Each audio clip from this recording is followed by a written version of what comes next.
검찰 수사심의위원회가 8시간 넘는 논의 끝에 내린 결론은 최재형 목사 기소 권고였습니다.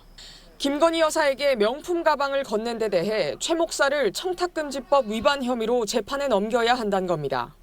수사심의위원 15명 가운데 공소 제기 의견이 8명, 불기소 처분 의견은 7명이었습니다. 최 목사의 명예훼손 혐의와 주거침입, 위계공무집행방해 등 다른 혐의들에 대해서는 모두 불기소 처분 권고로 의결했습니다.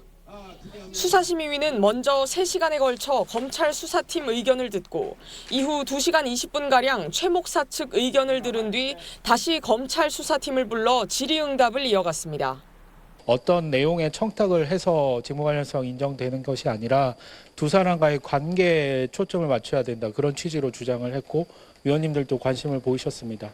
최 목사 측은 김 여사 방문 당시 촬영했던 추가 영상과 함께 검찰 조사 당시 검사의 유도 신문으로 해석될 수 있는 대목이 담긴 음성 녹음 파일도 제출했다고 밝혔습니다. 수사심의위는 추가로 제출된 자료 등을 검토한 뒤 최 목사가 건넨 명품 가방 등이 윤 대통령 직무와 관련된 걸로 판단한 걸로 보입니다. 수사심의위가 19일 전 김 여사 측과 수사팀만 참석해 이뤄졌던 수사심의위와는 정반대의 결론을 내놓으면서 검찰 부담도 커질 걸로 보입니다. 서울중앙지검은 2차례의 수사심의위 결정을 참고해 수사 결과를 바탕으로 증거와 법리에 따라 관련 사건들을 처리할 예정이라고 밝혔습니다. 지난 2018년 도입된 수사심의위는 김 여사 사건 이전 15차례 소집됐는데 결과가 공개된 12건 중 8건이 수사팀 의견과 달랐지만 수심위의 기소 의견을 검찰이 따르지 않은 경우는 없었습니다. SBS 이현영입니다. 김건희 여사 명의 휴대전화와 이종호 전 블랙펄 인베스트먼트 대표 사이 수십 차례 통신 기록이 확인된 건 지난 2021년 문재인 정부 시절 도이치모터스 수사팀 때입니다. 김 여사를 소환하지 못한 당시 수사팀은 이 전 대표를 조사하며 통화 경위와 내용 등을 캐물었는데 이 전 대표는 권오수 도이치모터스 회장을 통해 김 여사 번호로 연락이 와 사실관계를 확인하는 대화를 나눴다고 진술한 걸로 전해졌습니다.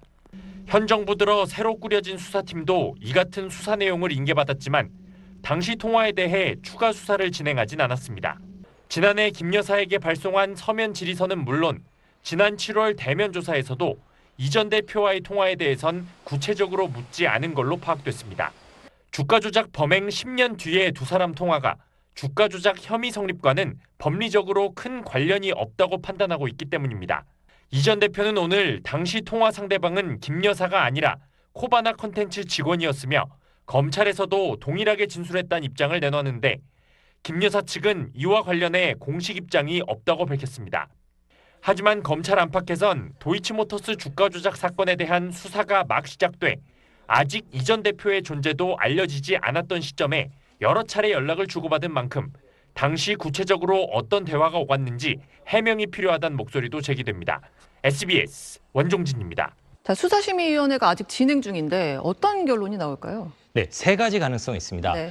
기소를 권고하거나 불기소를 권고하거나 아니면 기소 불기소를 지금 판단하기는 어려우니까 수사를 더 계속해보라고 권고할 수도 있습니다. 그런데 수사심의위원회가 셋 중 어떤 것을 권고하더라도 검찰은 결과적으로 불기소 처분을 하겠다는 결심을 바꾸지 않을 것 같습니다.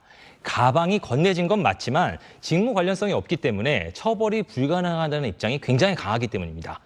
검찰이 수사심의위원회 권고를 무시하고 결론을 내린 과거 사례도 4건 있고 또 먼저 열렸던 김건희 여사 사건 수사심의위원회는 불기소 권고를 했던 터라 결국은 원래 검찰 계획대로 불기소 처분될 걸로 보입니다. 검찰이 이제 그렇게 불기소를 하면 이 김건희 여사 명품 가방 수수 의혹을 둘러싼 이 논란 가라앉을까요? 네, 이 사건이 흘러온 과정을 보면 과연 그렇게 된다고 해도 논란이 사라질지는 의문입니다. 논란이 되는 대목은 김건희 여사 측에 대한 수사가 충분했는지입니다. 통상적 사건의 경우에는 검찰은 당사자들 진술에만 의존하지 않고 압수수색 등 강제 수사를 통해서 객관적 증거를 확보한 후에 직무 관련성 등 법리를 따지기 마련인데 이 사건에서는 김건희 여사 측에 대한 강제 수사가 사실상 없었기 때문입니다. 증거가 없는 것이 아니라 검찰이 안 찾은 것 아니냐는 비판이 나오는 이유입니다. 이 도이치모터스 주가 조작 의혹은 앞서도 이제 김건희 여사 관련한 얘기가 계속 나오는데 이거는 결론이 어떻게 날 걸로 전망됩니까? 도이치모터스 사건도 김건희 여사를 불기소할 가능성이 큽니다. 김 여사와 비슷하게 주가 조작에 자금과 계좌를 제공했다는 의혹을 받고 있는 손모 씨에게 지난 12일 2심에서 유죄가 선고되면서 김건희 여사 기소 가능성도 좀 높아진 것 아니냐 이런 전망도 일부에서 나왔습니다. 하지만 검찰 내부적으로는 주가 조작 사실을 알았던 것이 명확한 손 씨와 주가 조작 사실을 알았다는 증거가 없는 김건희 여사는 다르다는 시각이 우세한 걸로 취재됐습니다.